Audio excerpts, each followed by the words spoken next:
Canada ప్రధాని Justin Trudeau వీడ్కోలు ఉపన్యాసం సందర్భంగా తీవ్ర భావోద్వేగానికి గురయ్యారు.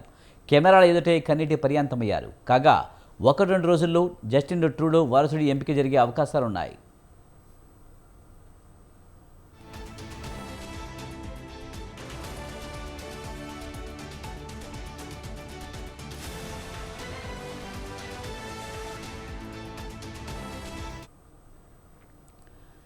కెనడా ప్రధాని జస్టిన్ ట్రూడో కన్నీళ్లు నిలబెట్టుకున్నారు. పదవి నుంచి దిగిపోతున్న సందర్భంగా ఆయన వీడ్కోలు ఉపన్యాసం ఇచ్చారు. ఈ సందర్భంగా ఆయన తీవ్ర భావోద్వేగానికి గురయ్యారు. కెమెరాల ఎదుటే దాదాపు ఏడ్చినంత పనిచేశారు. ప్రధానిగా అధికారంలో ఉన్నంతకాలం కెనడా ప్రయోజనాల కోసమే తాను పనిచేశానన్నారు జస్టిన్ ట్రూడో.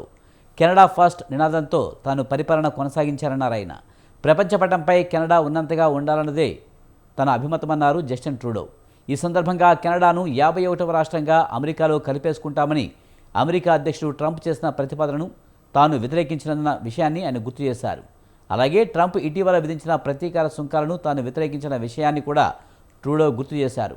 అంతేకాదు, అమెరికాకు కౌంటర్ ఇస్తూ ఆ దేశంపై కెనడా కూడా ప్రతీకార సుంకాలు విధించింది. కెనడా ప్రధాని జస్టిన్ ట్రూడో లిబరల్ పార్టీకి సంబంధించిన వ్యక్తి. జస్టిన్ ట్రూడో ప్రధానిగా వైదొలుగుతున్న నేపథ్యంలో ఆయన వారసుడు ఎవరు అనేది ఇంకా ఖరారు కాలేదు. 1-2 రోజుల్లో ఈ మేరకు లిబరల్ పార్టీ ఒక నిర్ణయం తీసుకునే అవకాశాలున్నాయి. ఇదిలా ఉంటే ప్రధానిగా ఉన్నంతకాలం భారత్పై జస్టిన్ ట్రూడో అసత్య ఆరోపణలు చేశారు. ఖలిస్తానీ ఉద్యమ నేత హర్దీప్ సింగ్ నిజ్జర్ హత్య కేసు నేపథ్యంలో భారత్పై ఆయన ఎడాపెడా ఆరోపణలు చేశారు. అయితే చివరకు జస్టిన్ ట్రూడో నాలుక మడతేశారు. నిజ్జర్ హత్యతో భారత్కు ప్రమేయం ఉందని చెప్పడానికి తమ వద్ద ఆధారాలు లేవన్నారు.